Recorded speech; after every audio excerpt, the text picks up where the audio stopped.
Kinetic energy लिखो।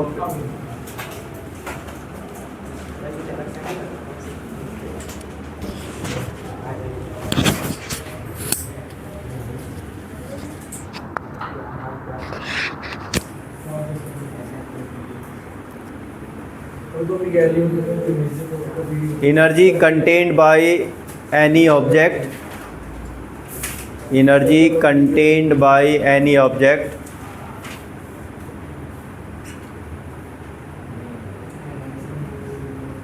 energy possessed by any object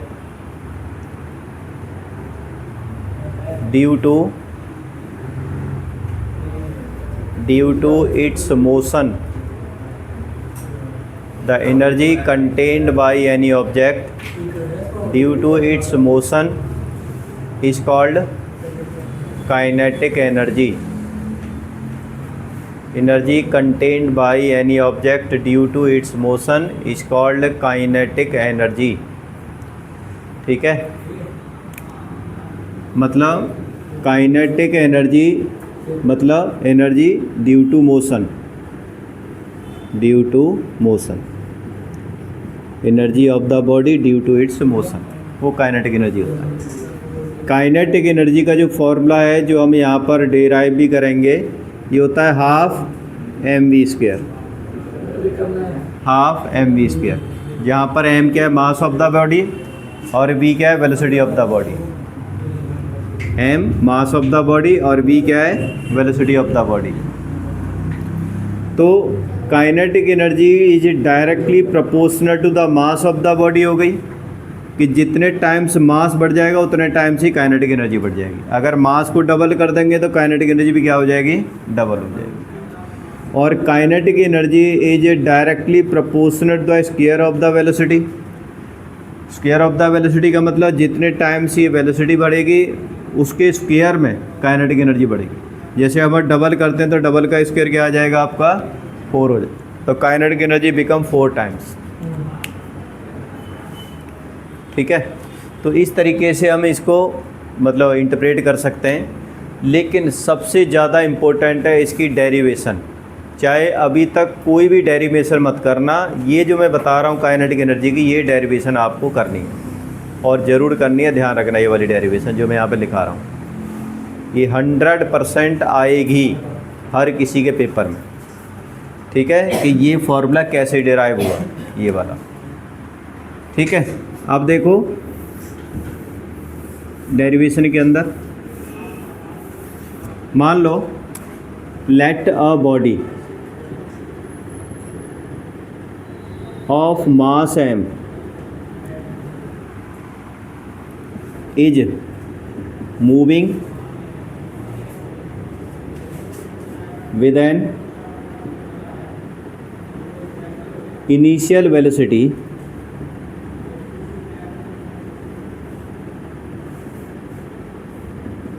u and with uniform acceleration a,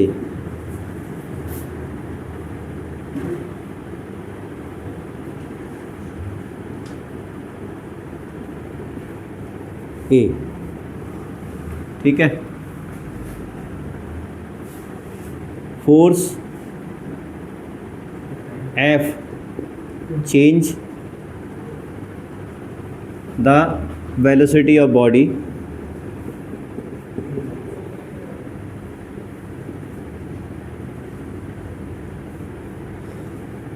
v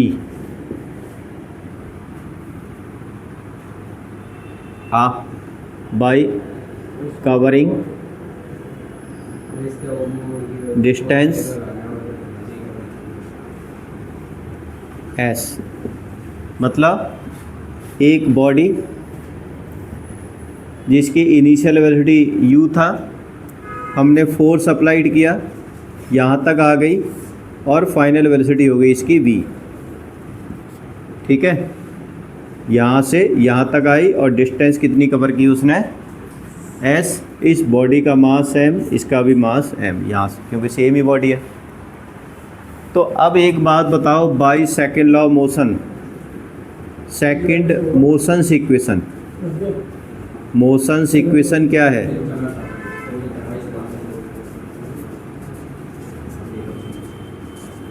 to S is equal V square minus U square, third है शायद ये, third motions equation, third motions equation, two S is equal V square minus U square. तो S निकालो इससे, V square minus U square upon में 2a। S क्यों निकाला? क्योंकि वर्क डन आपका क्या होता है, फोर्स मल्टीप्लाइड बाई डिस्टेंस होता है ना। तो डिस्टेंस आप तो ये निकल गई, ये जो गिवन डाटा है उसके हिसाब से डिस्टेंस तो आपकी ये वाली आ गई। अब फोर्स क्या होता है? फोर्स होता है m इंटू ए, फोर्स होता है m इंटू ए। तो वर्क डन क्या हो जाएगा? वर्क डन क्या होगा? F into S. तो F कितना है आपका? m into A multiplied S कितना है आपका? V square minus U square upon में 2a। ठीक है, ए से ये कट गया आपका, तो वर्क डन कितना आ गया? m V square minus U square upon में 2। ठीक है, तो यहाँ पर आपका ये वो वाला वर्क डन है जब किसी बॉडी की स्पीड को u से v तक चेंज करते हो। पहले u थी और उसके बाद वेलोसिटी क्या चेंज हो गई? v चेंज हो गई। तो उस केस में कितना वर्क डन हुआ उस बॉडी के अंदर, वो ये वाला है। मान लो अगर हम किसी बॉडी की वेलोसिटी को 0 मान लेते हैं, इनिशियल वेलोसिटी को मान लेते हैं कि taking u is equal 0, u को 0 ले लेते हैं हम। भाई ये तो ठीक है तुम्हारा, ये ठीक, मतलब दो अलग अलग टाइम पर अलग अलग इंस्टेंट पर आपकी वर्क डन आ गया, लेकिन पर्टिकुलर इंस्टेंट पर हम उसका वर्क डन निकालना चाहते हैं। तो उस केस में मान लो u की वैल्यू क्या है? 0 है। तो क्या होगा? वर्क डन क्या होगा? हाफ m, मतलब हाफ का मतलब 1/2m हो गया ये, और u 0 हो गया तो क्या आ जाएगा आपका? वी स्क्वायर माइनस 0 का स्क्वायर। तो क्या आ गया work done? Half m into V square. अब ये जो वर्क डन है ये क्या है? काइनेटिक एनर्जी होगा, क्योंकि it is the work done due to the motion of a body. ये जो वर्क डन आया हुआ है ये किसके कारण आया हुआ है आपका? Due to the motion of the body. तो यहाँ पर जो वर्क डन होगा ये वाला, ये क्या माना जाएगा आपका? Kinetic energy. Therefore kinetic energy का फॉर्मूला क्या आ जाएगा आपका? Half M V square. This is the derived formula of kinetic energy. ठीक है,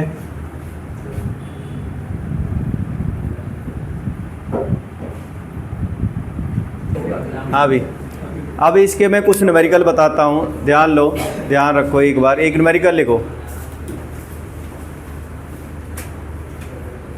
अ body of mass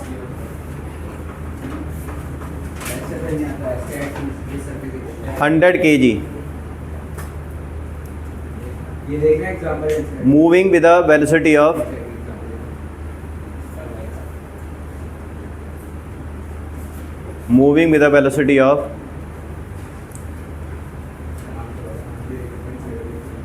54 kilometre per hour.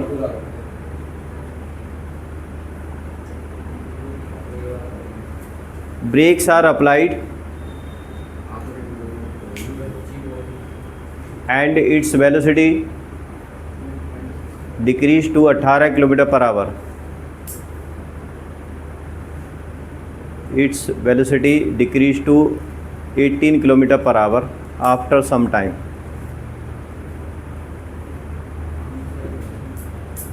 What is the work done during this time? What is the work done during this time? कितना work done हुआ जिससे कि body की हमने जो speed थी इतनी कम कर दी, ये हमें निकालना है। तो इनिशियल वेलोसिटी कितनी है इसमें? पहले तो मास कितना है? 100 kg। इनिशियल वेलोसिटी कितनी है? 54 किलोमीटर पर आवर। तो इसको आप मीटर पर सेकंड में बदल लो, कितना होगा 54 इंटू 5/18, 18 3 दा यानी 15 मीटर पर सेकंड आ गई इसकी। और फाइनल वेलोसिटी कितनी है 18 kilometre per hour. 18 multiplied by 5/18 यानी 5 मीटर पर सेकंड आ गई इसकी। ठीक है ना। अब फॉर्मूला लगा दो, या तो तुम अलग अलग निकाल लो दोनों की काइनेटिक एनर्जी को, पहले ये निकालो फिर ये निकालो, इससे फिर माइनस कर दो। ठीक है, अलग अलग निकाल दो। जैसे हाफ mv² निकाल लो, पहले इनिशियल काइनेटिक एनर्जी निकालो हाफ mu²,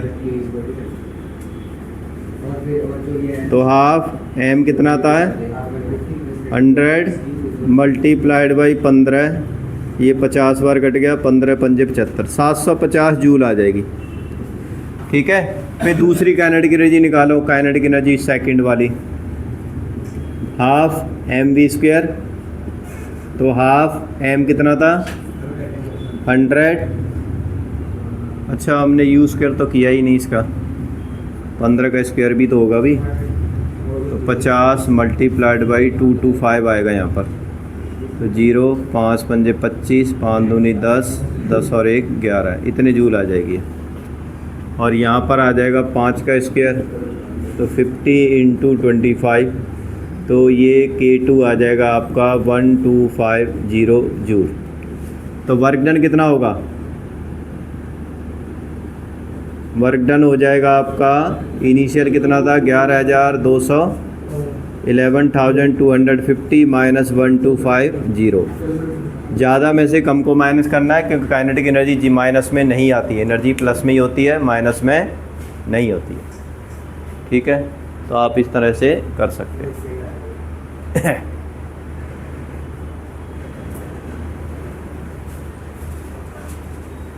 निकल गया।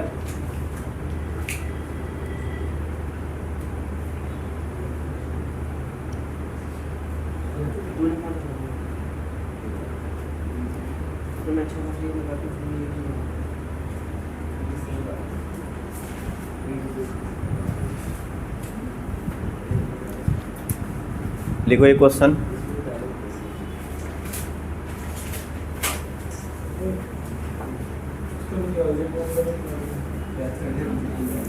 The mass of the horse, the mass of the horse 10 times that of a dog.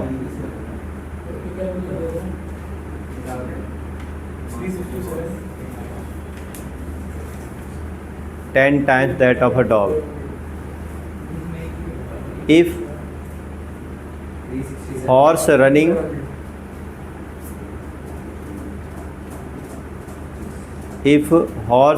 with a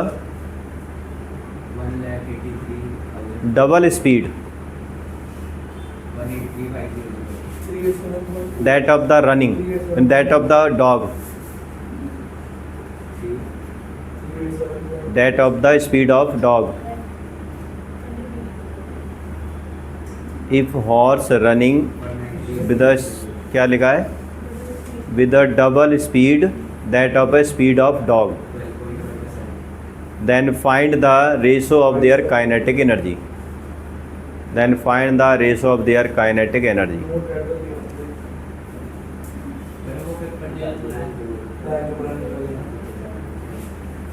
Then find the ratio of their kinetic energy.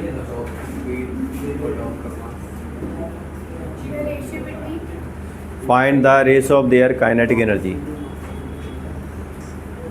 कैसे निकालेंगे? है? मान लो तो V कि let mass of dog m मान लो, तो mass of horse क्या हो जाएगा, क्या हो जाएगा हॉर्स का मास 10m, 10m हो जाएगा ना, 10 टाइम्स है, कितने टाइम्स है, ठीक है। और स्पीड ऑफ डॉग क्या मान लो v मान लो, तो स्पीड ऑफ हॉर्स क्या हो जाएगी 2v हो जाएगी ना। तो अब क्या करना है आपको, ऊपर लिख दो काइनेटिक एनर्जी ऑफ हॉर्स और डॉग में निकालनी है ना। पहले हॉर्स था ना, हॉर्स है ना पहले।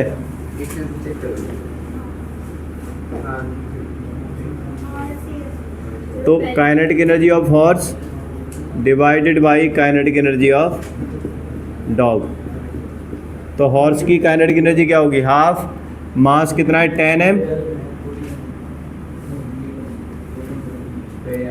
और वेलोसिटी क्या है हॉर्स की 2v का square divided by half. Kinetic energy का यहाँ पे फॉर्मूला डाल दो, हाफ mv स्क्वायर के हिसाब से, ठीक है। फिर आप यहाँ पर डायरेक्ट वैल्यू डाल सकते हो, half into m into V square.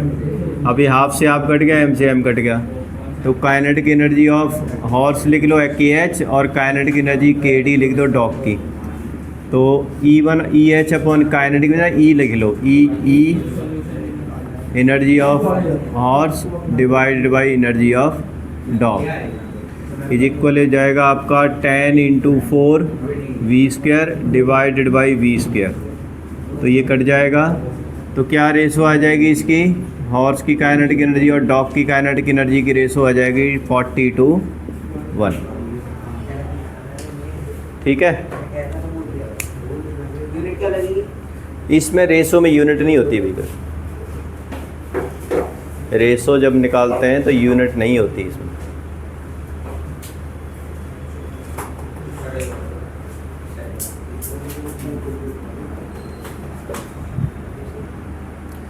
अब आगे देखो, ट्रांसफॉर्मेशन ऑफ एनर्जी। ये काइनेटिक एनर्जी का पार्ट तुम्हारा खत्म हो जाता है यहाँ पर, ठीक है। ट्रांसफॉर्मेशन यानी कन्वर्जन ऑफ एनर्जी क्या होता है, transformation of energy. Transformation of energy में सिंपल सा पार्ट है, ध्यान रही, बस सिंपल सी डेफिनेशन याद कर लो। Conversion of energy from one form to the another form is called transformation of energy. अब इसमें मैंने इसलिए लिखाया है तुम्हें कि कई बार इस तरह से आता है कि नीचे जो फॉलोइंग आइटम है इसमें कन्वर्जन बताओ कि कौन सी एनर्जी किस में कन्वर्ट हो रही है, ठीक है। राइट द, नीचे लिखो क्वेश्चन इसमें, write the conversion of energy in following device, write the conversion of energy in following device.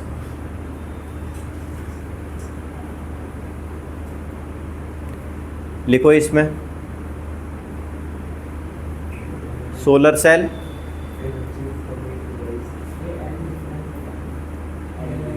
First part solar cell, second part solar cell,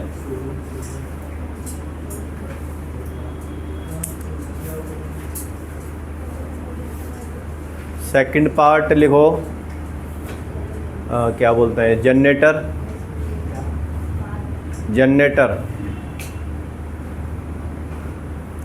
third part लिखो हाइड्रोइलेक्ट्रिक पावर।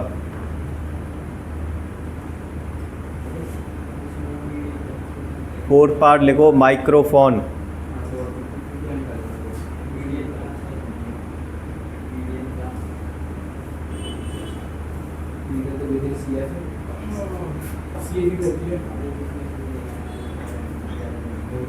अब ये चार part हैं। अब जैसे हाँ एक और लिख लो, ये ड्राई सेल ये होते हैं जो क्या नाम है, रिमोट वाले सेल होते हैं, इनको ड्राई सेल कहते हैं, ठीक है। और कौन सा हो सकता है, मतलब मेन क्या है आपको पता होना चाहिए किस तरह से क्या है। और भी एग्जाम्पल हो सकते हैं बहुत सारे। अब जैसे पहला एग्जाम्पल क्या था आपका, सोलर सेल कौन सी एनर्जी होती है, वो वाली सोलर एनर्जी होती है। किस में कन्वर्ट होती है वो, इलेक्ट्रिकल एनर्जी। तो क्या हो जाएगा सोलर सेल का, solar energy to electrical energy. तो आंसर लिखते जाओ, सोलर सेल में लिखोगे नीचे ब्रैकेट उसमें solar energy to electrical energy. दूसरा क्या है, जनरेटर में काइनेटिक एनर्जी टू इलेक्ट्रिकल होती है, ठीक है, काइनेटिक एनर्जी टू जनरेटर हो गया, डायनामो हो गया, ये kinetic energy to electric energy. तीसरा क्या है, हाइड्रो इलेक्ट्रिक पावर के अंदर कौन सी एनर्जी स्टोर होती है ऊपर डैम में, पोटेंशियल एनर्जी।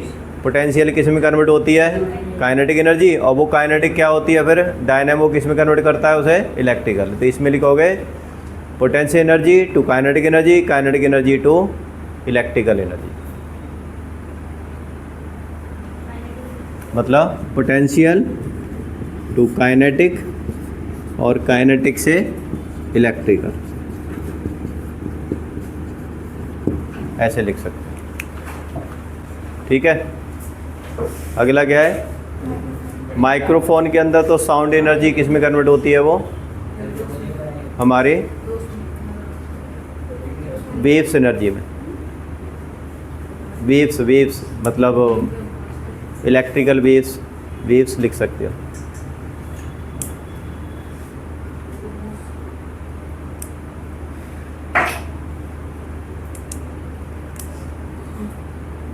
ठीक है। ड्राई सेल कौन सी होती है, उसके केमिकल एनर्जी और किस में कन्वर्ट करता है वो, इलेक्ट्रिकल एनर्जी में। तो ड्राई सेल में किसी को chemical energy to electrical energy, ठीक है। ये कन्वर्जन और भी एग्जाम्पल आ जाए तो आप लिख सकते हो उसको कि कौन से पार्ट में से किसके अंदर एनर्जी कन्वर्जन हो रहा है, ठीक है। इसी पर बेस्ड एक लॉ बनता है जिसे हम कहते हैं law of conservation of energy. Law of conservation of energy लिखो, what is the law of conservation energy, explain with an example. What is the law of conservation of energy, explain with an example. अच्छा, इसकी derivation भी आती है, लेकिन derivation मैं अभी नहीं कराऊंगा, बहुत कम चांस है आने के उसके डेरिवेशन के, ठीक है। लेकिन मैं अभी नहीं कराऊंगा, जब सेकंड टाइम रिवीजन होगा तब कराऊंगा, ठीक है। What is the write the law of conservation energy, give an example, या explain the law of conservation energy with an example. लिखो इसके अंदर, energy can neither be created,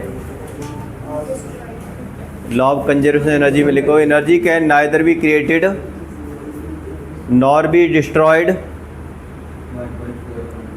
energy can neither be created nor be destroyed, it can only change, it can only change from one form to the another form, it can only change from one form to the another form, and the total energy remains constant, and the total energy remains constant. For example,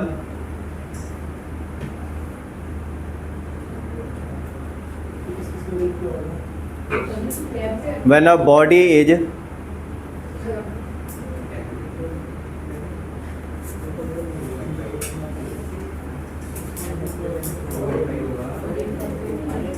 thrown vertically upward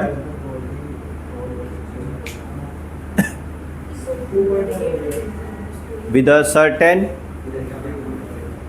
velocity,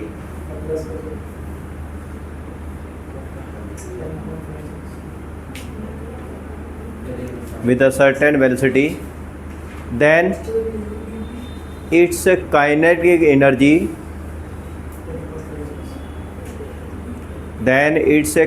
energy gradually convert into potential energy. gradually convert into potential energy,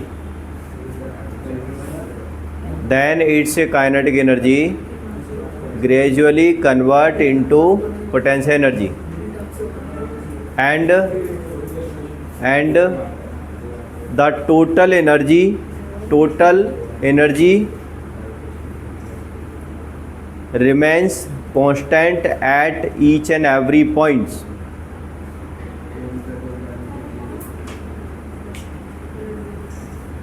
total energy क्या होगी? Kinetic energy plus potential energy, मतलब potential energy और kinetic energy का जो सम होगा वो each and every point पर क्या रहेगा? सेम रहेगा। कि जैसे मान लो अगर किसी बॉडी को ऊपर फेंक रहे हैं हम, वेलोसिटी v थी यहाँ पर, तो हर पॉइंट पर उसकी काइनेटिक एनर्जी होगी, यहाँ पर काइनेटिक एनर्जी होगी और पोटेंशियल एनर्जी भी होगी, समझ रहे हो? इस पॉइंट पर भी काइनेटिक एनर्जी भी होगी और पोटेंशियल एनर्जी भी होगी। तो ईच एंड एवरी पॉइंट पर जो इनका जो सम है वो क्या रहेगा? कांस्टेंट रहेगा।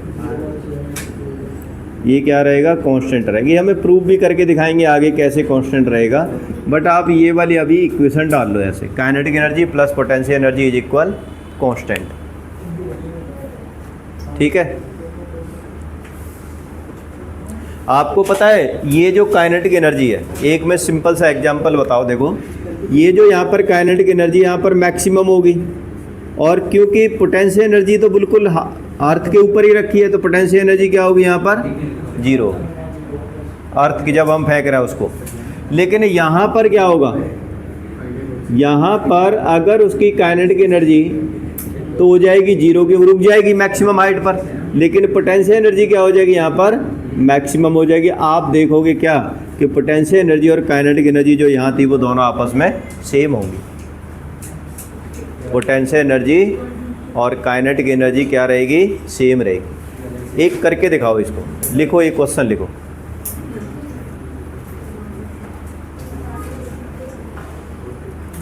अ body of mass 1 kg,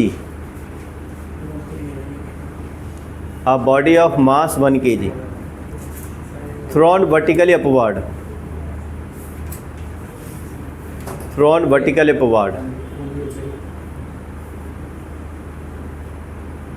with a velocity of 40 meter per second, with a velocity of 40 meter per second.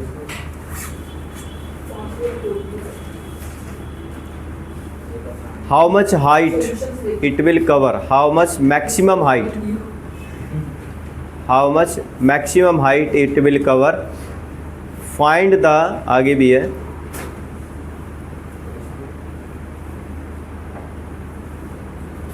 find the kinetic energy and potential energy at initial point and final point.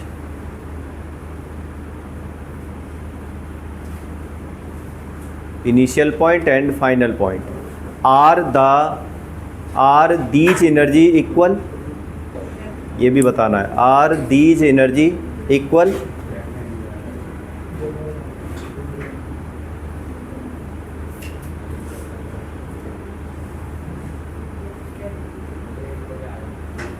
जी की value आप ले लेना 10 metre पर second square.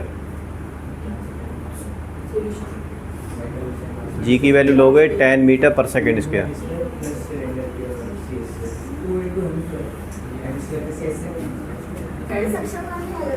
हाँ भाई देखो, एक बार देखो, यहाँ पर हमने इनिशियल वेलोसिटी, जैसे इस बॉडी को ऊपर फेंका हमने, तो ये तो आपका इनिशियल पॉइंट हो गया और ये आपका फाइनल पॉइंट हो गया।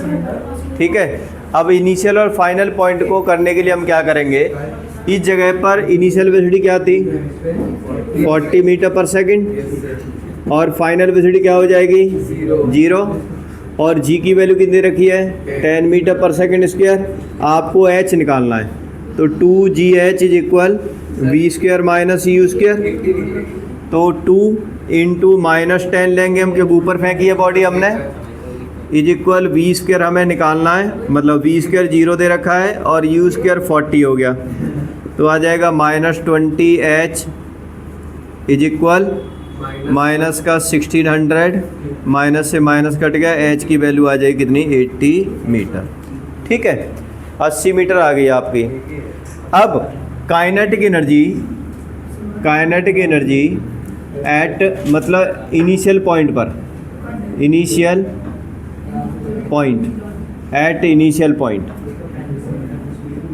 पॉइंट पर काइनेटिक एनर्जी क्या होगी, हाफ mv²। और मास कितना है उसका, बॉडी का मास कितना है 1 kg है। तो काइनेटिक एनर्जी इनिशियल पॉइंट पर आ जाएगी आपकी हाफ, मास आपका 1 है और ये कितनी थी 40 का स्क्वायर 1600। सर v तो 0 था।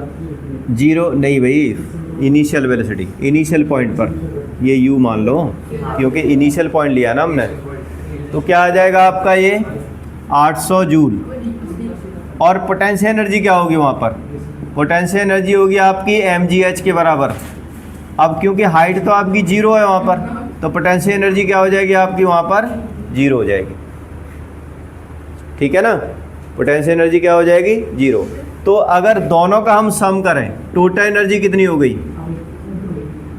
दोनों का सम करें तो 0 + 800 कितनी आएगी आपकी 800 जूल ही आएगी, 800 जूल आ गई।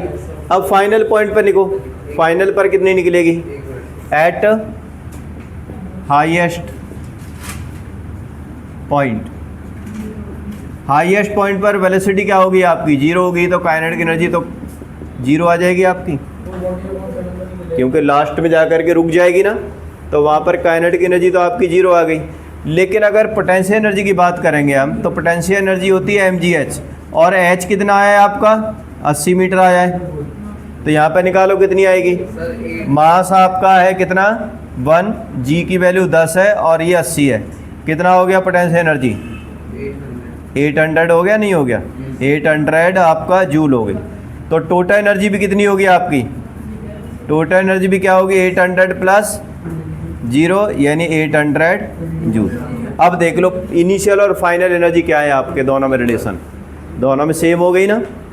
ठीक है, तो इस तरह से हम देख सकते हैं कि ईच एंड एवरी पॉइंट पर इसकी एनर्जी क्या होगी, सेम होगी।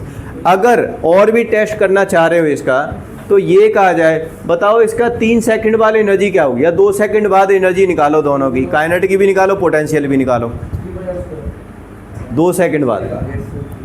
तो हम ये देखेंगे कि 2 सेकंड बाद हाइट कितनी कवर करेगी ये, 2 सेकंड बाद हाइट कितनी कर। इस सिंपल जनरल सा देखो, अगर मैं टाइम 2 ले लेता हूँ, मान लो 2 सेकंड ले लिए मैंने, ठीक है ना, तो h इक्वल क्या होता है ut + हाफ at² होता है ना। तो h इक्वल u कितना आ गया 40 है, और t आपका कितना आ गया 2 सेकंड प्लस हाफ, और gt की वैल्यू कितनी आ जाएगी -10 × 2 का स्क्वायर 4 हो गया, 80 माइनस कितना होगा ये 20, तो कितना आ गया h 60 मीटर, यानी 2 सेकंड में वो 60 मीटर कवर कर लेगी, यही होगा ना। ठीक है, 2 सेकंड में कितनी हो जाएगी वो 60 मीटर हो जाएगी। तो अब आप देखो 60 मीटर हो जाएगी, तो यहाँ पर काइनेटिक पोटेंशियल एनर्जी कितनी आएगी, पोटेंशियल एनर्जी कितनी होगी कितनी m1, g की वैल्यू 10 और h कितनी हो गई, कितनी हो गई है 600 जूल हो गई। अब देखो अगर हम काइनेटिक एनर्जी निकालना चाहते हैं तो उसके लिए तो यहाँ पर v चाहिए, v कैसे निकालोगे u + gt, यही निकालेंगे ना हम, u + gt से। u कितना है आपका 40 प्लस g की वैल्यू 10 × 2 कितना आ गया, यानी v फाइनल वेलोसिटी 2 सेकंड बाद कितनी आ गई। अब इसकी काइनेटिक एनर्जी निकालो, काइनेटिक एनर्जी क्या होगी हाफ mv², तो हाफ × 1, v कितना है आपका 20 का स्क्वायर कितना होगा 400, 400 का आधा कितना हो गया, काइनेटिक एनर्जी कितनी हो गई 200 जूल। अब दोनों को प्लस करो, इस पॉइंट पर कितनी आई, आ गई 800, सेम रही नहीं रही। तो ईच एंड एवरी पॉइंट पर सेम रहेगी ये, चाहे 2 सेकंड बाद निकालो या 3 सेकंड बाद निकालो, आप हर पॉइंट पर क्या रहेगी सेम ही रहेगी। समझ रहे हो? इससे हमें ये प्रूव करते हैं कि भाई काइनेटिक एनर्जी पोटेंशियल एनर्जी में कन्वर्ट हो रही है, पोटेंशियल काइनेटिक एनर्जी में कन्वर्ट हो रही है, और ईच एंड एवरी पॉइंट पर क्या हो रहा है, वो सेम एनर्जी है। अब समझ में आ गया ना? हालांकि ये ध्यान रखना, इसकी डेरिवेशन है जैसे मैंने यहाँ पे कराया है, इसकी पूरी डेरिवेशन है कि जैसे 3 पॉइंट पर काइनेटिक एनर्जी इसकी कैसे हम सेम कर सकते हैं। ठीक है, ये तो मैंने न्यूमेरिकल लिया है ना, बिना न्यूमेरिकल के, वो डेरिवेशन आगे के लिए हम छोड़ देते हैं थोड़ा सा। ठीक है, अब आगे भी देखो, आगे एक टॉपिक और है, लिखो पावर। पावर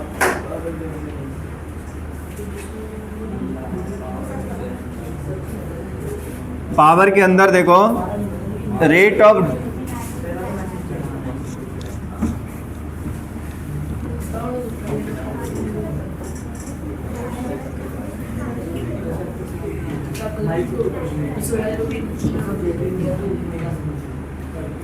देखो रेट ऑफ डूइंग वर्क,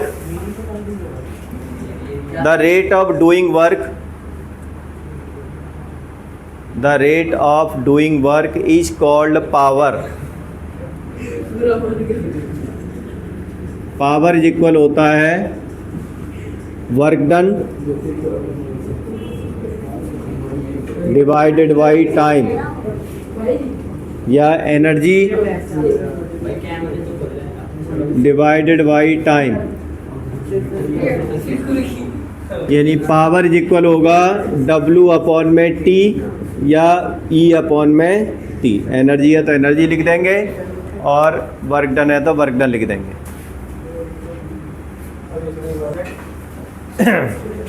अभी बताता हूँ। हाँ भाई देखो, हाँ भाई तुम बताओ, तुमसे नहीं पूछते, चलो। नहीं भाई,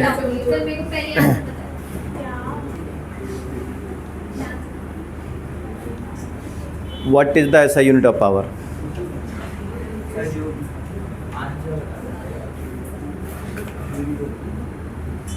बोलो, what is the SI unit of power?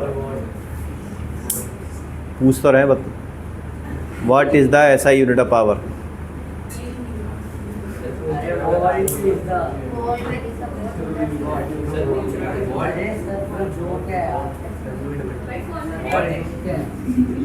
What is the SI unit of power?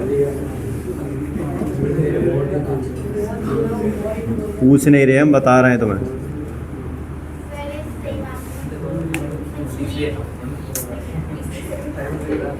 समझ में आया? याद रहेगा अब? हाँ। और अगर 1 वाट को डिफाइन करना हो, कैसे करोगे? When a 1 joule energy is spent per second, ठीक है, लिखो define 1 watt power.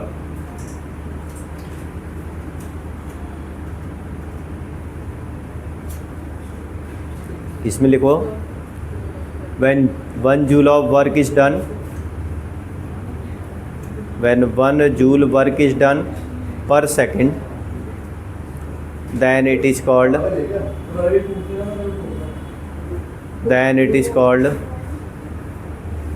when 1 joule work is done per second, then it is called, क्या कहेंगे, पावर। अब नीचे लिखो commercial unit of energy, commercial unit of energy.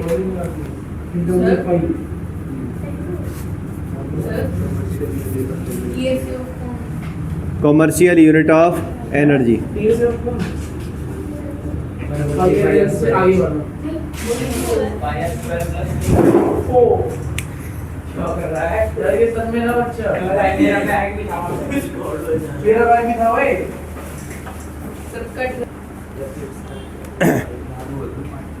Commercial unit of energy is kWh, kilo watt hour. क्या होता है? Kilo watt hour. इसे लिखते हैं kWh। ये ध्यान रखना, ये जो kWh होता है ये घर के अंदर हमें इलेक्ट्रिसिटी कंजम्पशन होती है उसके बराबर होता है 1 यूनिट। मतलब 1 kWh अगर एनर्जी कंजम्पशन हुई है तो इसका मतलब हमारी इलेक्ट्रिसिटी की कंजम्पशन कितनी हो गई, 1 यूनिट। हम कहते हैं ना कितने यूनिट खपत हो गई या कितने यूनिट कंजम्पशन हो गया, वो हम इसी के हिसाब से निकालते हैं। अब वो कैसे निकालते हैं वही हम बताते हैं अभी आगे। तो अब बहुत बार आता है क्वेश्चन ये कि what is the relation between, लिखो what is the relation between या write the relation between commercial unit of energy and SI unit of energy. Commercial unit of energy and SI unit of energy.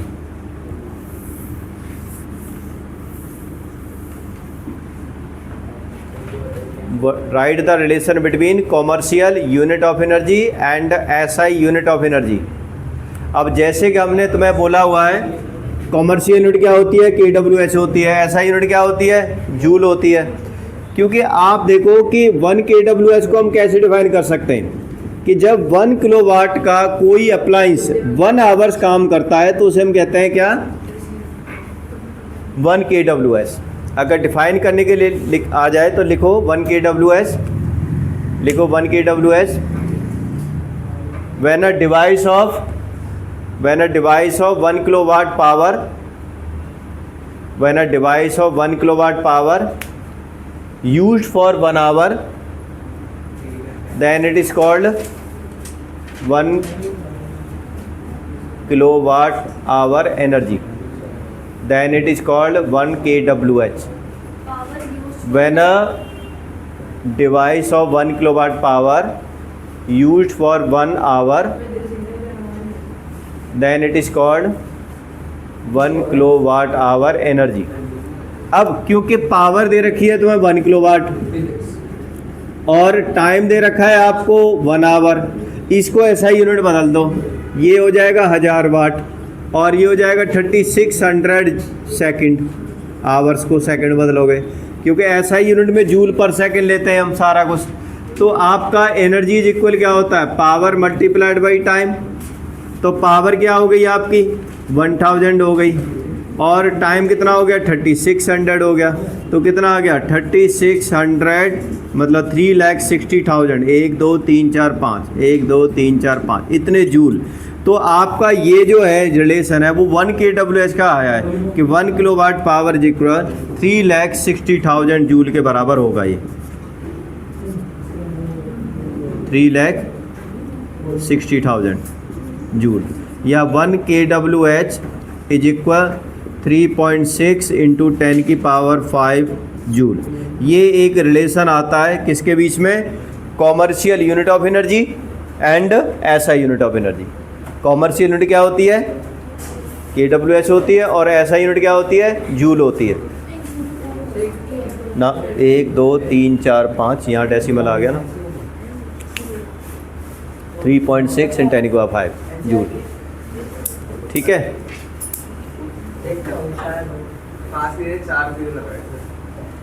कहाँ पर, यहाँ, अच्छा कोई नहीं 36 लाख हो गया। ठीक है,